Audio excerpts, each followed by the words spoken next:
संतों की सहभागिता क्रिस्तीय विश्वास का एक महत्वपूर्ण बिंदु है। इसको आज के इस वीडियो में हम दो भागों में बांटकर मनन करने वाले हैं। उसमें पहला भाग है पवित्र वस्तुओं में सहभागिता और दूसरा भाग है पवित्र लोगों के बीच की सहभागिता।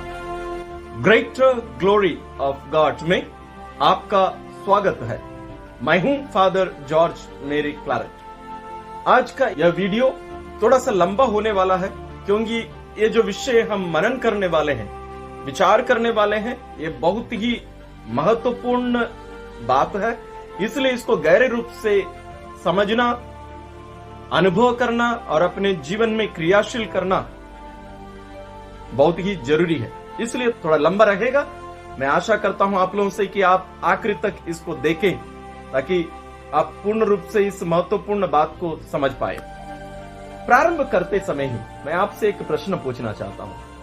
आप कितने संतों को जानते हैं? कैथोलिक कलीसिया में लगभग हर दिन कोई ना कोई संत का त्योहार या स्मृति मनाया जाता है। आपसे मैं यदि पूछूं, आप 5 संतों की एक सूची बनाइए। क्या आप बना सकते हैं? या बना सकते हैं जरूर कमेंट में आप डाल दीजिए। संतों का नाम, अपने जो प्रिय संत हैं उनका नाम लिखिए और इन 5 में से सबसे प्रिय संत आपका कौन है? यानी जब आपको सबसे ज्यादा जरूरत पड़े उस संत का साथ आप ले सकते हैं। ऐसे कोई संत है आपके जीवन में? यदि नहीं है तो जरूरी है। आज हम इन सभी बातों को इस वीडियो में हम विचार करने वाले हैं। तो आइए हम प्रारंभ करते हैं। प्रेरितिक धर्मसार में धर्मियों की सहभागिता या संतों की सहभागिता पवित्र कैथोलिक कलीसिया के तुरंत बाद आता है। सबसे आखिरी में हम विश्वास की एक सूची बताते हैं। उनमें से सबसे पहला, मैं पवित्र आत्मा, पवित्र कैथोलिक कलीसिया, धर्मियों की सहभागिता, पापों की क्षमा, देह के पुनरुत्थान और अनंत जीवन में विश्वास करता हूं। ऐसे हम इसको पूरा करते हैं। इसमें हम देखते हैं धर्मियों की या संतों की सहभागिता पवित्र कैथोलिक कलीसिया के तुरंत बाद आता है। क्यों? क्योंकि संतों की सहभागिता और कलीसिया एक दूसरे से बहुत ही गहरे रूप से जुड़े हैं। जहां कलीसिया है वहां संत है, जहां संत है वहां कलीसिया है। दोनों में से एक को हटाइए, दूसरा नहीं रहेगा। आप संतों को हटाइए, कलीसिया नहीं रह सकती। इसलिए मैंने कहा जहां संत है वहां कलीसिया है, जहां कलीसिया है वहां संत है, और जहां संतगण नहीं है वहां कलीसिया नहीं रह सकती। ये बात हमें दृढ़ता के साथ घोषणा करने की जरूरत है। ये बात आपको आगे जो हम विचार करने वाले हैं उन बातों से आपको स्पष्ट हो जाएगी ये विश्वास की बात। संत पौलुस कुरिन्थियों के अपने पहला पत्र अध्याय 1 पद संख्या 2 में कहेंगे कि हम सभी संत बनने के लिए बुलाए गए हैं। ये एक जगह पर केवल नहीं है, लगभग 15 जगह पर ये बात वो तो दोहराते रहेंगे। यानी प्रारंभिक कलीसिया में क्रिस्तियों को संत बोलकर बुलाया जाता था। यानी हम सभी संत बनने के लिए बुलाए गए हैं। यीशु के साथ जोड़े गए लोग एक प्रकार से संत हैं। ईश्वर की दृष्टि से हम सभी संत बनाए जा चुके हैं, यानी पवित्र कर दिए गए हैं। लेकिन बात रही हमारी जिम्मेदारी, हमारी ओर से वो कार्य पूरा संपन्न नहीं हुआ है, वो प्रक्रिया जारी है। लेकिन अभी लगभग कलीसिया के 2000 साल हो चुके हैं। इन 2000 साल में करोड़ों करोड़ों क्रिस्तीय विश्वासीगण जो प्रभु में विश्वास करते हुए त्रिएक ईश्वर पर विश्वास करके बपतिस्मा संस्कार ग्रहण करके यीशु में एक होकर पवित्र कलीसिया के सदस्य बनकर ईश्वर की संतान बनकर ईश्वरीय परिवार में सम्मिलित हो चुके हैं। और वे आज कहां हैं? स्वर्ग में है, ईश्वर के सानिध्य में है। यही है कलीसिया। इसलिए संत पौलुस कुरिन्थियों के अपना पहला पत्र में ही अध्याय 12 में कलीसिया के बारे में पूर्ण रूप से वर्णन करेंगे। उस अध्याय को आप पूर्ण रूप से पढ़ लीजिए, मनन करिए, आप कलीसिया क्या है इसको आप गहरे रूप से समझेंगे। उनमें से 2 पद संज्ञा को ही मैं लूंगा। पद संज्ञा 12 में वे लिखते हैं, मनुष्य का शरीर एक है, यद्यपि उसके बहुत से अंग होते हैं और सभी अंग अनेक होते हुए भी एक ही शरीर बन जाते हैं। मसीह के विषय में भी यही बात है। यानी संत पौलुस इस वाक्य में ये बात स्पष्ट कर देते हैं कि हम सभी जो प्रभु यीशु में विश्वास करके बपतिस्मा ग्रहण किए हैं, हम उनके शरीर के अंग बन चुके हैं। जैसे हमारे शरीर में बहुत सारे अंग हैं, उसी प्रकार हम सभी संस्कारों के द्वारा, विशेष रूप से बपतिस्मा संस्कार के द्वारा यीशु में एक हो गए हैं। और पद संज्ञा 27 में वे कहते हैं, इसी तरह आप सब मिलकर मसीह का शरीर हैं और आप में से प्रत्येक उसका एक अंग।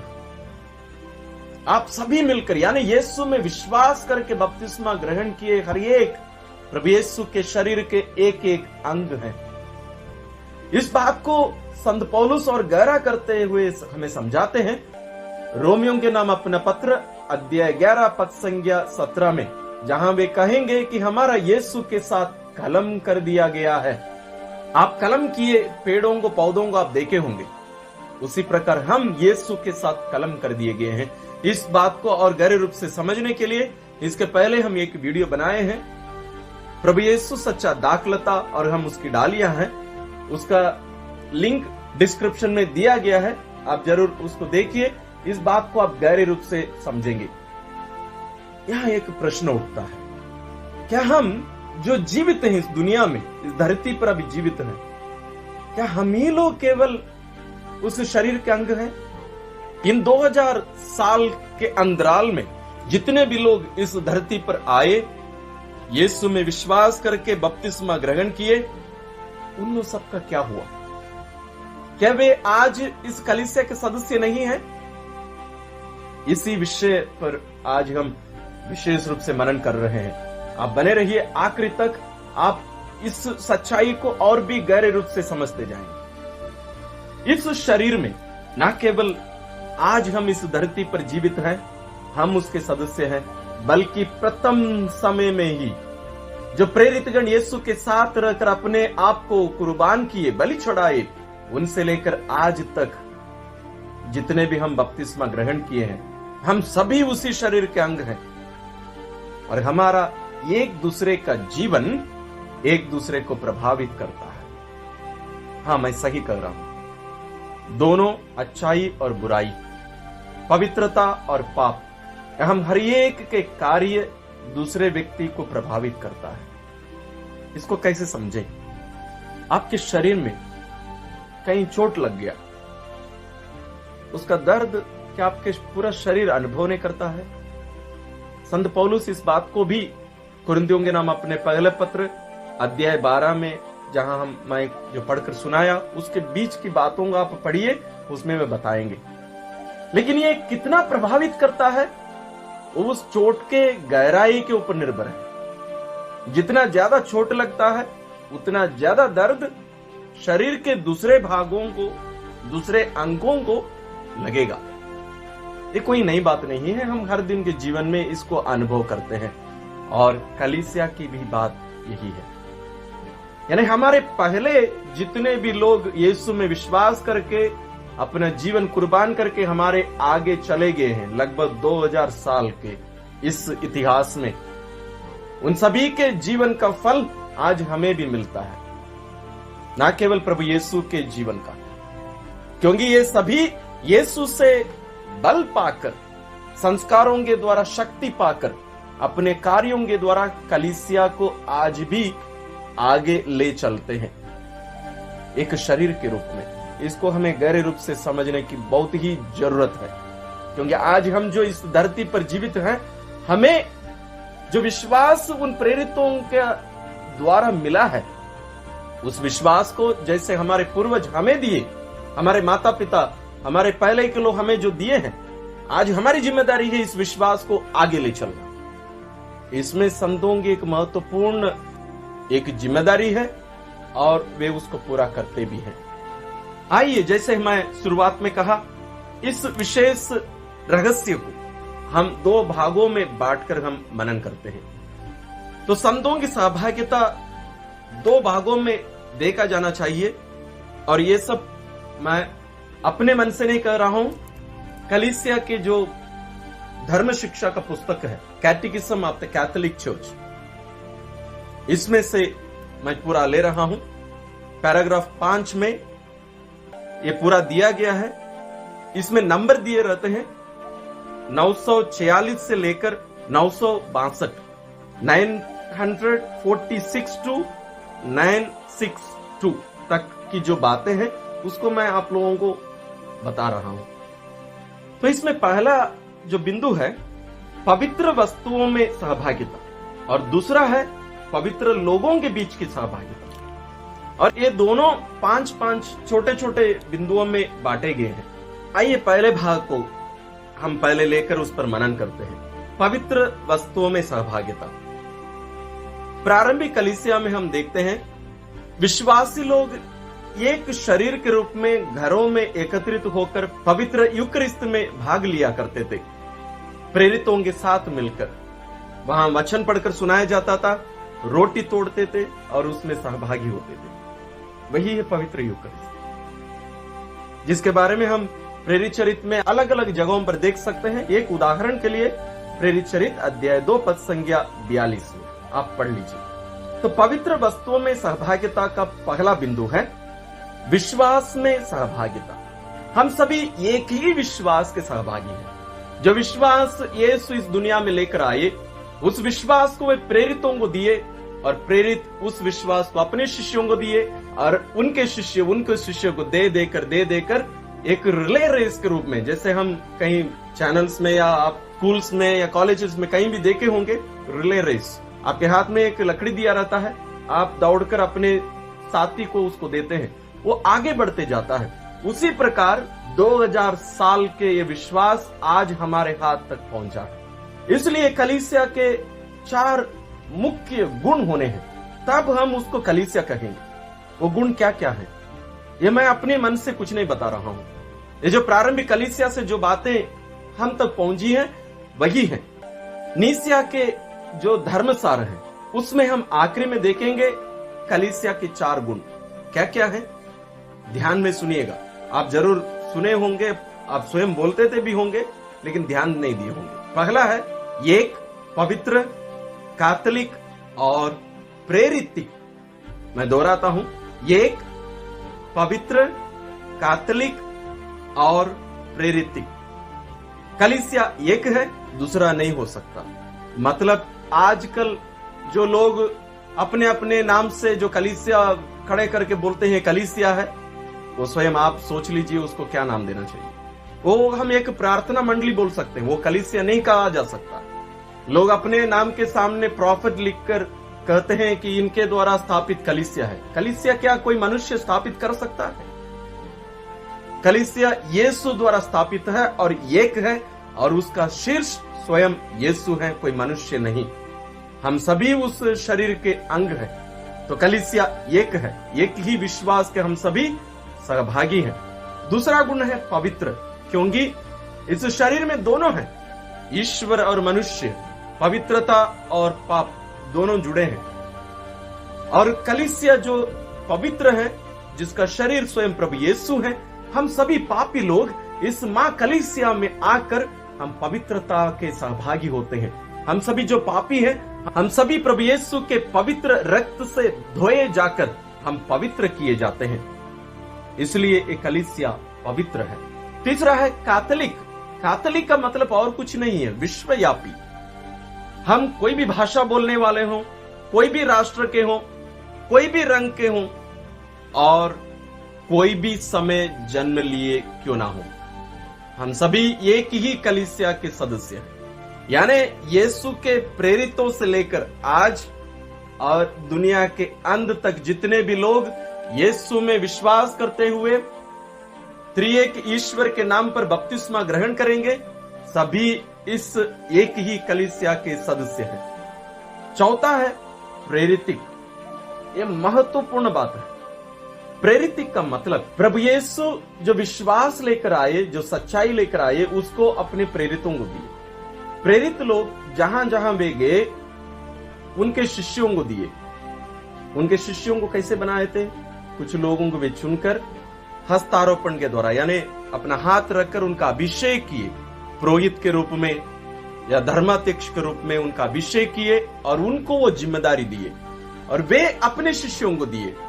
और जो कलीसिया, जो हम कहते हैं कलीसिया है, यदि ये प्रेरितिक लाइन में नहीं आता है, वो वास्तव में कलीसिया नहीं कहा जा सकता। इसलिए आपको देखना है, यदि आप बपतिस्मा ग्रहण किए हैं, आप पता लगाइए जो बपतिस्मा आप ग्रहण किए हैं वो प्रेरितिक है या नहीं। भले आप यीशु के नाम पर कहीं बपतिस्मा लिए होंगे, लेकिन आपको देखना है कि ये प्रेरितिक है कि नहीं। आप प्रश्न उठा सकते हैं कि ये कैसे सही है या वो बपतिस्मा कैसे गलत हो सकता है। इसलिए हमारा जो विश्वास है वो एक है, हम सभी एक ही विश्वास के सहभागी हैं। कौन कौन? कलीसिया आज 3 जगह पर विद्यमान है। एक ही कलीसिया 3 जगहों पर, स्थानों पर विद्यमान है। कहां कहां? एक है यहां धरती पर हम जो हैं अभी जीवित, दूसरा स्वर्ग में है, और तीसरा शोधाग्नि में। शुद्धिकरण का स्थल शोधाग्नि कहते हैं, अंग्रेजी में पर्गेटरी कहते हैं। तो शुद्धिकरण का स्थान है। इसको आगे हम थोड़ा सा गहरे रूप से मनन करेंगे, लेकिन यहां हमें देखना है एक ही विश्वास में तीनों जगह पर रहने वाले विश्वास के सहभागी होते हैं। दूसरा बिंदु है संस्कारों का सहभागिता। प्रभु यीशु अपने जीवन के द्वारा जो फल प्राप्त किए, जो कृपादान प्राप्त किए, इन्हें संस्कारों के द्वारा हमें देना चाहे, इसलिए संस्कारों की स्थापना करके कलीसिया को दिए। और कलीसिया अपनी संतानों को देती है, कलीसिया के सदस्यों को वो देती है, और इन संस्कारों के द्वारा हमें ईश्वरीय जीवन मिलता है। जैसे हर संस्कार में आप देखते हैं कि हर संस्कार में हमें अलग अलग वरदान दिए जाते हैं। उन वरदानों के हम सभी सहभागी हैं, और हम सभी जो संस्कार ग्रहण किए हैं, जैसे मैंने कहा, जो स्वर्ग में है, जो शोधाग्नि में है, और हम जो इस धरती पर हैं, हम सभी एक ही प्रभु के द्वारा स्थापित इन संस्कारों के द्वारा हम बल पाते हैं, हम कृपादान प्राप्त करते हैं और ईश्वरीय जीवन में प्रवेश करते हैं। तीसरा है वरदानों में सहभागिता। जैसे मैंने कहा, इन संस्कारों के द्वारा हमें अलग अलग वरदान दिए जाते हैं। विशेष रूप से कौन से संस्कार के द्वारा? आपको याद है, दृढ़ीकरण संस्कार के द्वारा हमें अलग अलग वरदान दिए गए हैं। हमें पवित्र आत्मा अपने अलग अलग वरदान दिए हैं 2 कारणों के लिए। एक ईश्वर की महिमा के लिए और दूसरों की भलाई के लिए, यानी दूसरों की भलाई मतलब कलीसिया के विस्तार के लिए। और हमें जो भी वरदान दिए गए हैं संस्कारों के द्वारा, ये सब हम अपने लिए प्रयोग नहीं कर सकते। विशेष रूप से 2 संस्कार होंगे। कौन से हैं? सेवा संस्कार के रूप में जाने जाते हैं। नाम याद आ रहा है? नहीं, मैं बताऊं। पहला विवाह संस्कार, दूसरा पुरोहिताई संस्कार। ये दोनों ऐसे संस्कार हैं जो अपने लिए नहीं है, यानी जो इन संस्कारों को ग्रहण करते हैं, ये दोनों संस्कार उनके लिए नहीं है, ये दूसरों के लिए। उदाहरण के लिए, जैसे मैं एक पुरोहित हूं, मैं स्वयं अपने पापों को क्षमा नहीं कर सकता, मैं स्वयं अपने आप को आशीष नहीं दे सकता। मैं एक हत्यारा व्यक्ति को भी मैं उसका पाप क्षमा कर सकता हूं, ये मेरी शक्ति से नहीं, ईश्वर मुझे वो अधिकार दिए हैं। लेकिन मैं कोई पाप करूं, एक छोटा भी पाप करूं, मैं उस पाप को क्षमा नहीं कर सकता, और मैं स्वयं अपने आप को आशीष भी नहीं दे सकता। इसलिए आप लोग ध्यान देंगे, मिस्सा बलिदान में और अन्य समय में भी जब पुरोहित आशीष देते हैं, उनके आशीष ऐसे होना चाहिए जैसे मैं एक बार आपको बता रहा हूं, प्रभु आपके साथ हो, और आप लोगों का जवाब रहता है, और आपकी आत्मा के साथ भी सर्वशक्तिमान ईश्वर पिता और पुत्र और पवित्र आत्मा आप सबों को आशीर्वाद प्रदान करें। आप सबों को, हम सबों को नहीं, यानी मैं अपने आप को उसमें सम्मिलित नहीं कर सकता। उसी प्रकार जो विवाह संस्कार ग्रहण किए हैं वे भी उस संस्कार के फलों के द्वारा जरूर ताकत प्राप्त करते हैं, लेकिन अपने लिए नहीं है, दूसरे के लिए, पति पत्नी के लिए, पत्नी पति के लिए, और दोनों मिलकर जो संतान उनके द्वारा ईश्वर उत्पन्न करते हैं उनके लिए उन लोगों को जीने की जरूरत है, वे स्वयं के लिए नहीं है। इसलिए संत पौलुस एफेसियों को लिखते हुए अपने पत्र में अध्याय 5 में इसके बारे में वर्णन करेंगे। आप जरूर उसको पढ़िए, आप ज्यादा गहरे रूप से इस बात को समझेंगे। और ये जो वरदान हमें दिए गए हैं, हमें अपने आप से पूछकर देखना है, हम इनको ईश्वरीय महिमा और कलीसिया के विस्तार के लिए हम कैसे प्रयोग कर रहे हैं। यदि आपको बोलने की क्षमता ईश्वर दिए हैं, आप उसका कैसे प्रयोग करते हैं। गाने की क्षमता, चंगाई का वरदान, भविष्यवाणी करने का वरदान, और भी बहुत सारे वरदान हमें ईश्वर दिए हैं, उसका प्रयोग क्या आप ईश्वर की महिमा और कलीसिया के विस्तार के लिए, सुसमाचार सुनाने के लिए क्या प्रयोग करते हैं। यदि नहीं है तो हम कलीसिया में होने का कोई अर्थ ही नहीं होता है। हमें अपनी जिम्मेदारियों को निभाने की जरूरत है।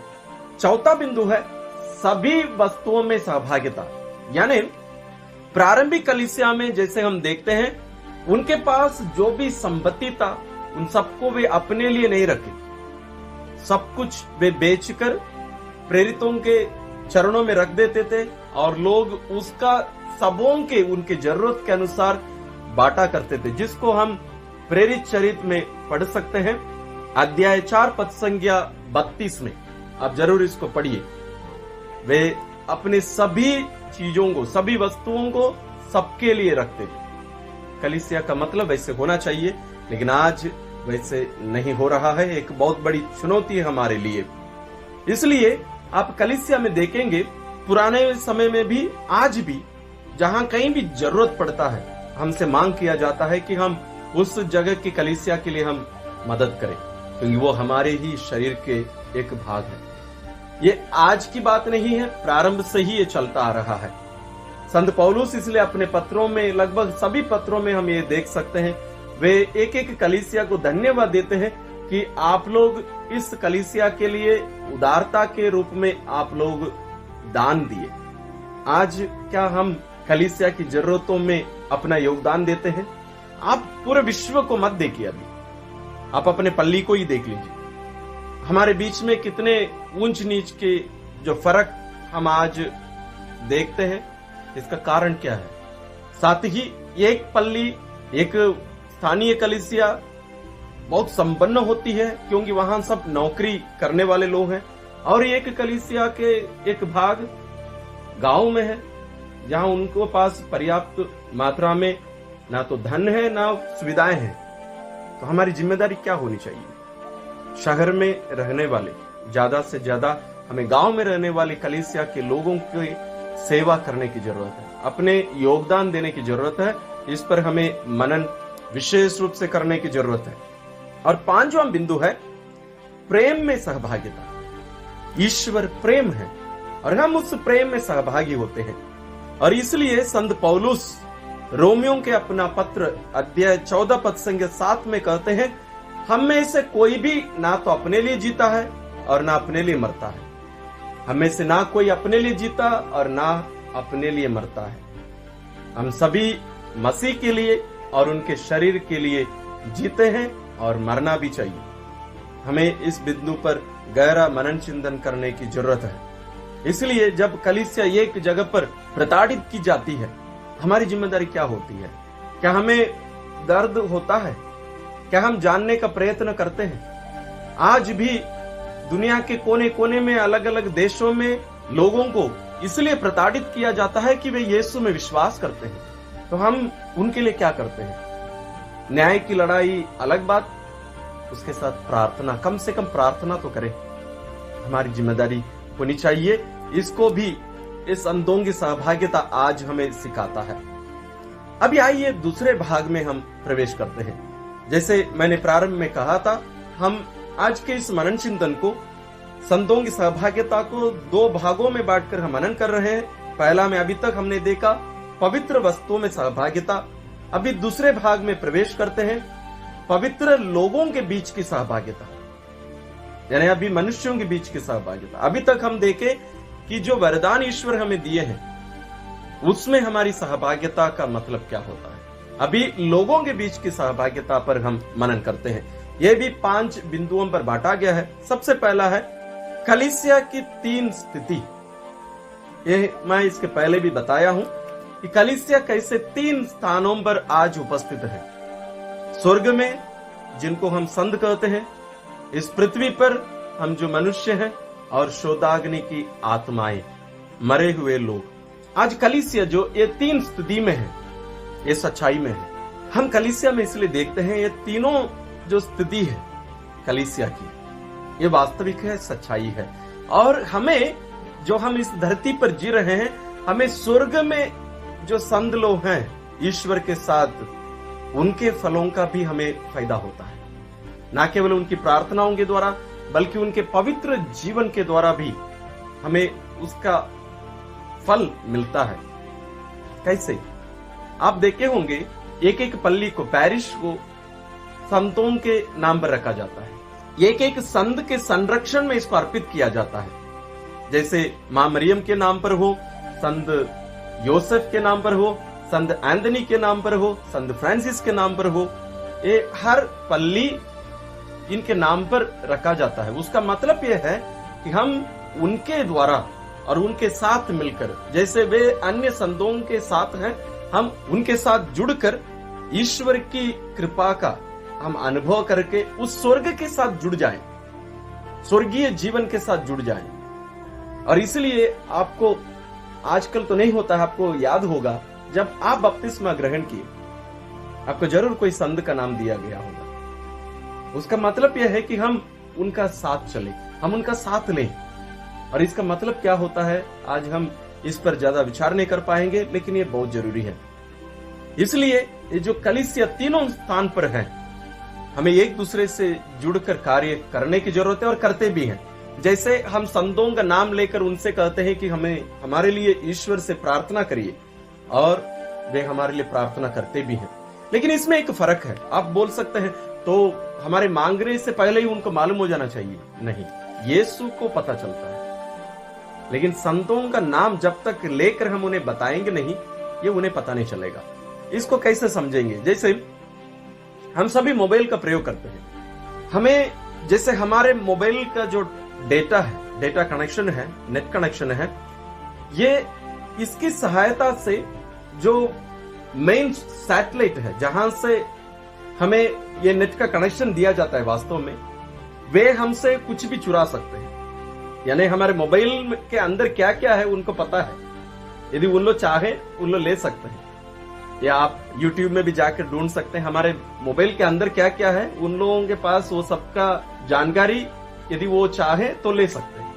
ये ईश्वर के समान है। ईश्वर रहकर हमारे साथ क्या क्या हो रहा है वो जान सकते हैं। लेकिन हमारे समान मोबाइल प्रयोग करने वाला हमारा पड़ोसी या दूर में रहने वाला हमारे दोस्त या पहचान का कोई व्यक्ति, उनको हमारे मोबाइल में क्या है वो आसानी से वो पता लगा नहीं सकते हैं। उसके लिए हमें क्या करना पड़ेगा? यहाँ से मोबाइल उठाकर कॉल करिए, उनको बताइए। उसी प्रकार संतों को हमें उनका नाम लेकर हमें उनको बताना पड़ेगा, तब वे हमारे लिए प्रार्थना कर सकते हैं। इसके बारे में इसके पहले भी एक वीडियो हम बनाए हैं पुनरुत्थान के बारे में, जिसके बारे में संत पौलुस और संत थॉमस एक्विनस जो बातें हमें बताए हैं, समझाए हैं पुनरुत्थान के बारे में, उसमें हम इसके बारे में हम मनन चिंतन किए हैं। उस वीडियो का लिंक भी हम डिस्क्रिप्शन में दे रहे हैं, आप उसको ध्यान से देखिए, आप और भी गहरे रूप से इस बात को समझेंगे। तो यदि संत लोग हमारे लिए प्रार्थना करते हैं, तो ये शोधाग्नि की आत्माओं के लिए कौन प्रार्थना करेगा? वो हमारी जिम्मेदारी है जो इस धरती पर है। शोधाग्नि की आत्माएं प्रार्थना नहीं कर सकती, वो व्याकुल है, वो शुद्धिकरण के स्थान पर है। तो हमें उनके लिए प्रार्थना करने की जरूरत है। इसलिए हम उनके नाम पर मिसा बलिदान अर्पित करते हैं, उनके बदले में हम प्रार्थना करते हैं उनका नाम लेकर। इसलिए कलीसिया साल में एक बार सभी मृत लोगों के लिए प्रार्थना करती है। इसके बारे में आगे भी हम एक बिंदु पर थोड़े गहरे रूप से मनन करेंगे। तो इसके अंतर्गत दूसरा बिंदु है संतों की प्रार्थना। जैसे हम अभी मनन कर रहे थे, संत लोग जो यीशु के साथ जुड़े हैं, उनके शरीर के अंग होने के नाते वे हमारे लिए प्रार्थना कर सकते हैं और करते भी हैं। ये प्रश्न हमारे भाई लोग उठाते हैं कि यीशु ही एकमात्र मध्यस्थ हैं, तो हमें मनुष्यों की सहायता लेने की क्या जरूरत है। सच है, ये ईश्वर और मनुष्यों के बीच में एक ही मध्यस्थ हैं, वो यीशु। लेकिन अभी तक हम जो बातों के बारे में मनन कर रहे हैं, इससे हमें स्पष्ट हो जाता है और मैं विश्वास करता हूं कि आप समझ गए हैं कि हम सभी यीशु के शरीर के अंग हैं, और यदि यीशु मध्यस्थ है, हम सभी भी एक मध्यस्थ बनने के लिए बुलाए गए हैं। यदि हम इस धरती पर रहकर एक दूसरे के लिए प्रार्थना करते हैं और करना चाहिए और हमारी प्रार्थना सुनी जाती है, तो आप थोड़ा सा सोचिए, स्वर्ग में जो लोग हैं, जो संतगण हैं, क्या वे हमारे लिए प्रार्थना नहीं कर सकते? क्या उनकी प्रार्थना ईश्वर नहीं सुनेंगे? यदि हमें केवल यीशु से ही प्रार्थना करना है, कोई मनुष्यों को नहीं बोलना है, तो हमें दूसरे के लिए प्रार्थना करना बंद कर देना चाहिए। मध्यस्थ प्रार्थना जो इस दुनिया में हम करते हैं, उसको बंद कर देना चाहिए। यदि हम एक दूसरे के लिए इस दुनिया में प्रार्थना करते हैं और करना चाहिए, और सच है करना चाहिए, तो हमें भी संतों की सहायता लेने की जरूरत है।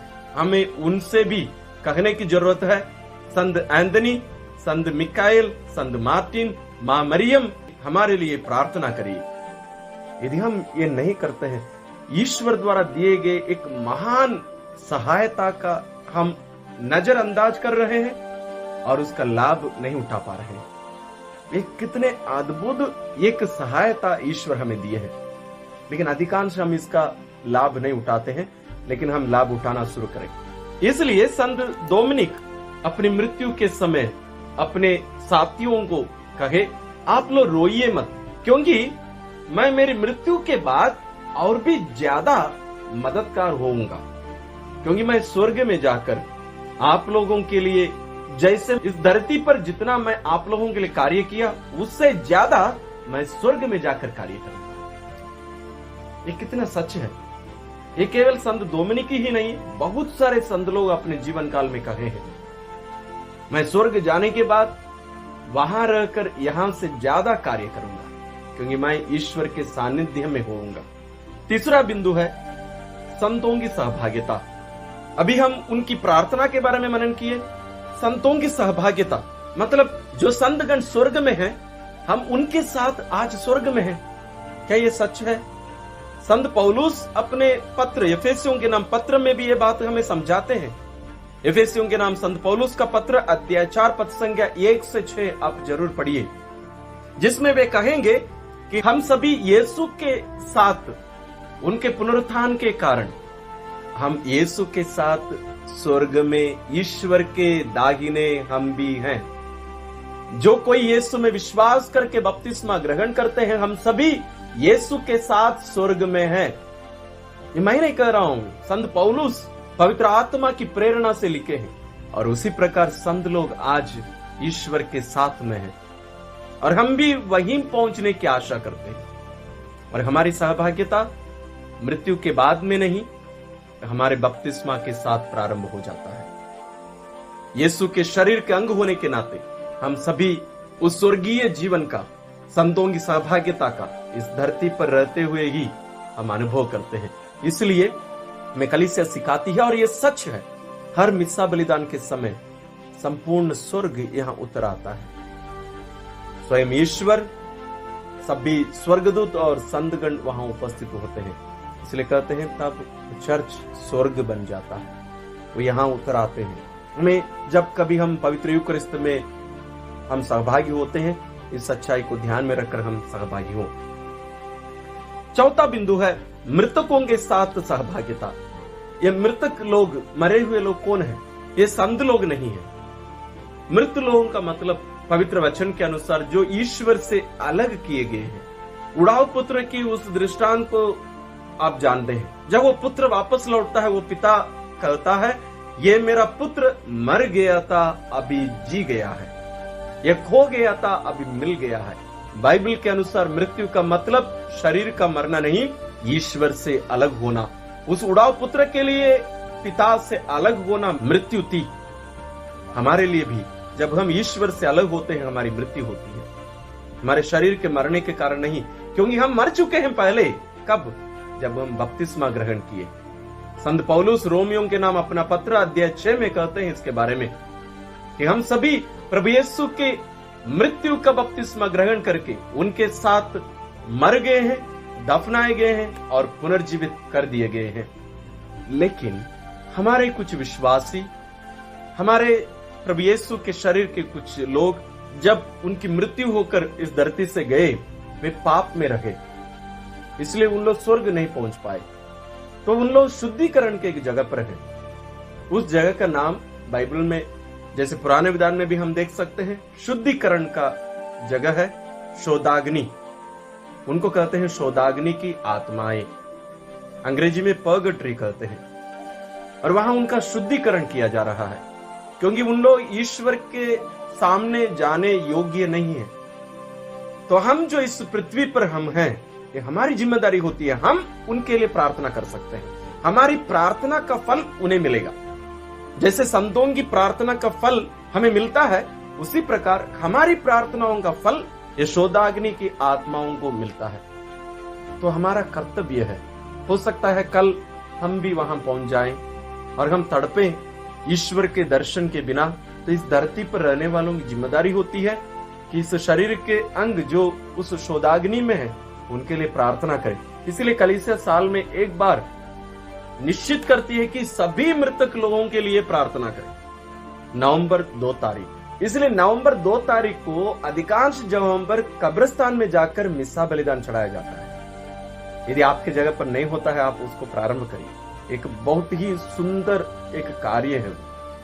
हमारे मृत लोगों के साथ वहां उनके उस जगह पर जहां वे दफनाए गए थे, वहां जाकर मिस्सा बलिदान चढ़ाया जाता है, उनको याद करके। इसलिए मृत लोगों के लिए हमें मिस्सा बलिदान अर्पित करना, उनके लिए प्रार्थना करना, ना केवल जिनको हम जानते हैं, जिनको नहीं जानते उनके लिए भी हमें प्रार्थना करने की जरूरत है। हमारी प्रार्थनाओं के द्वारा उन्हें मुक्ति मिलती है उस शुद्धिकरण के स्थान से। ये हमारी शक्ति के कारण नहीं, बल्कि यीशु का हम सहायता ले रहे हैं, यीशु से कर रहे हैं। मध्यस्थ प्रार्थना एक महत्वपूर्ण मध्यस्थ प्रार्थना। इसमें 5वां है ईश्वरीय परिवार में एक होना। मुक्ति का अर्थ ही ईश्वरीय परिवार में सम्मिलित होना है। ईश्वर एक परिवार है, पिता और पुत्र और पवित्र आत्मा, इन 3 व्यक्तियों का परिवार है ईश्वर। और मुक्ति का मतलब इस परिवार में सम्मिलित किए जाना। इसलिए कहते हैं कि हम कोई भी मनुष्य अपनी शक्ति से मुक्ति नहीं पा सकते हैं, मतलब हम उस ईश्वरीय परिवार में सम्मिलित नहीं हो सकते हैं। इसलिए केवल नहीं कि हम पापी हैं, आप कितने भी अच्छा व्यक्ति क्यों ना हो, आप प्रवेश नहीं कर सकते, क्योंकि वो ईश्वरीय परिवार है। हमारा कोई अधिकार नहीं है। इस धरती पर ही हम कोई मनुष्य एक परिवार से दूसरे परिवार के सदस्य अपनी शक्ति से हम नहीं बन सकते, तो हम ईश्वरीय परिवार में कैसे सम्मिलित हो सकते हैं? इसलिए वहां ईश्वर का कार्य जरूरी है, ईश्वर की कृपा की जरूरत है, और ईश्वर चाहते हैं कि हम उस परिवार में सम्मिलित हों। इसलिए वे अपने इकलौते पुत्र प्रभु यीशु को इस धरती पर मानव रूप में भेजे, और हम सभी जो बपतिस्मा ग्रहण किए हैं उस परिवार के सदस्य बन चुके हैं। ईश्वर हमें वो अधिकार दे चुके हैं, हमें एंट्री दे चुके हैं। हमें एक प्रकार से जैसे परीक्षा लिखने के पहले जो प्रवेश पत्र दिया जाता है, वैसे हमें अधिकार दे चुके हैं। अभी हमारी जिम्मेदारी है और हमारे ऊपर निर्भर है कि हम कैसे उसमें प्रवेश करें। उसके लिए हमें ईश्वर शक्ति और वरदान और कृपादान संस्कारों के द्वारा, कलीसिया के द्वारा देते रहते हैं। हम सभी को उस परिवार में सम्मिलित होना चाहिए और ईश्वर की इच्छा भी यही है। तो इस महत्वपूर्ण रहस्य पर, विषय पर हम इतने समय हम मनन किए और इतने लंबे समय यदि आप सुने हैं, मैं आपको शुभकामनाएं और बधाई देता हूं, क्योंकि एक महत्वपूर्ण एक विश्वास का रहस्य है। इसको आप बार बार सुनिए, इसको गहरे मनन चिंतन करिए और दूसरों को भी सिखाइए, बताइए। तो हमने देखा संतों की सहभागिता को 2 भागों में बांटे हम। पहला जो ईश्वरीय वरदान है, ईश्वर के कार्य हैं, उनमें हमारी सहभागिता, और दूसरे भाग में हमने देखा कि मनुष्यों के बीच की सहभागिता, जिसमें हमने देखा है कि कलीसिया 3 जगहों पर 3 स्थिति में है, एक स्वर्ग में, एक इस धरती पर, एक शोधाग्नि में। जहां शुद्धिकरण हो रहा है। तो मैं विश्वास करता हूं हमारा आज का ये मनन चिंतन आपको बहुत ही सहायता दिया होगा, ये मेरा विश्वास है। और आपको क्रिस्तीय जीवन में आगे बढ़ने के लिए और ईश्वर द्वारा दिए गए इस संतों की जो सहभागिता है, इसका फायदा आप जरूर अपने जीवन में उठाएंगे, जरूर उठाइए। और विशेष रूप से शोधाग्नि में जो शुद्धिकरण में हैं हमारे भाई बहन, उनके लिए हमें प्रार्थना करना चाहिए। आप सबों को ईश्वर आशीर्वाद प्रदान करे। और यदि आपको ये वीडियो अच्छा लगा, आपको कुछ सीख मिली, आप अपने कमेंट्स जरूर डालिए और इसको अपने दोस्तों के साथ और जो आपसे प्रश्न करते हैं उनके साथ आप इसको शेयर करिए।